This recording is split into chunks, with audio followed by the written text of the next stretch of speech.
Wait Till Helen Comes by Mary Downing Hahn. Chapter 1. You've bought a church?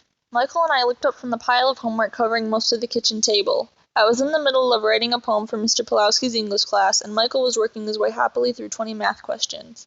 Mom filled a kettle with water and put it on the stove. Her cheeks were pink from the March wind, and so was the tip of her nose.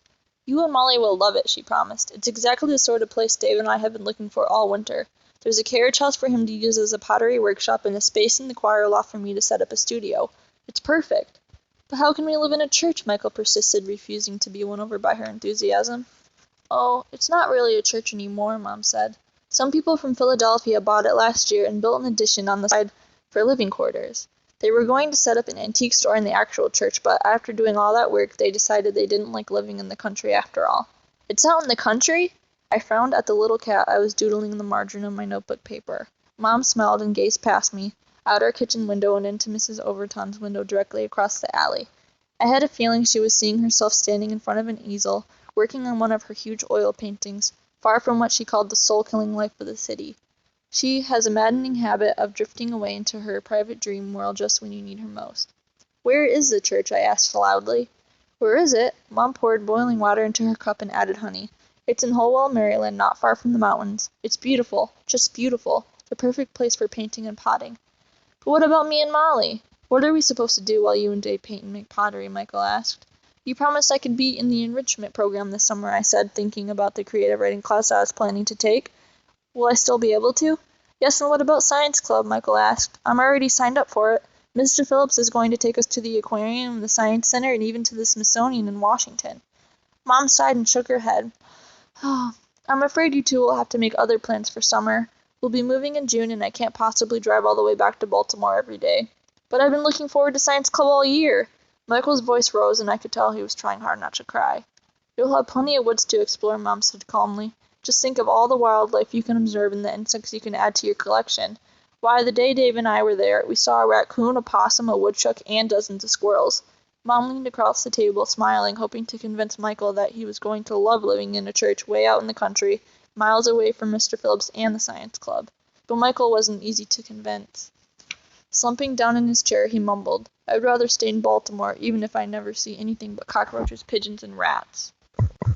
Oh, for heaven's sake, Michael. Mom looked exasperated. You're 10 years old. Act like it.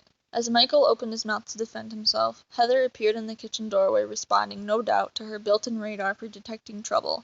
Her pale gray eyes roved from Mom to Michael, then to me, and back again to Mom. From the expression on her face, I imagined she was hoping to witness bloodshed, screams, a ghastly scene of domestic violence. Why, Heather, I was wondering where you were. Mom turned to her, infusing her voice with enthusiasm again. Guess what? Your daddy and I have found a new place for us to live, way out in the country. Won't that be fun? She gave Heather a dazzlingly romper-room smile and reached out to embrace her. With the skill of a cat, Heather sidestepped Mom's arms and peered out the kitchen window. Daddy's home, she announced without looking at us. Oh no, I forgot to put the casserole in the oven. Mom ran to the refrigerator and pulled out a concoction of eggplant, cheese, tomatoes, and bulgur and shoved it into the oven just as Dave opened the back door, bringing a blast of cold March air into the room with him. After giving Mom a hug and a kiss, he swooped Heather up into his arms. How's my girl? He boomed.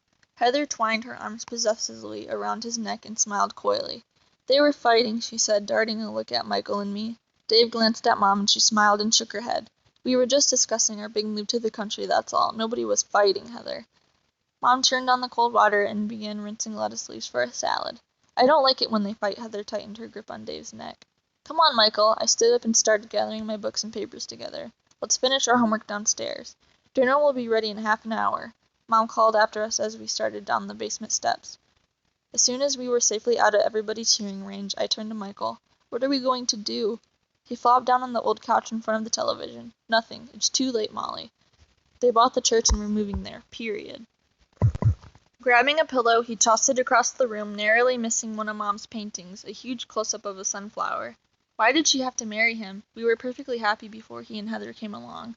I slumped beside him, nodding my head in agreement. They've ruined everything. Glancing at the stairs to make sure Heather hadn't sneaked down to spy on us, I said, if only Heather was a normal kid. She acts more like a 2-year-old than a 7-year-old. And she's mean. She tattles and lies and does everything she can to get us in trouble with Dave. Why do they always take her side? Even Mom. Michael made a face.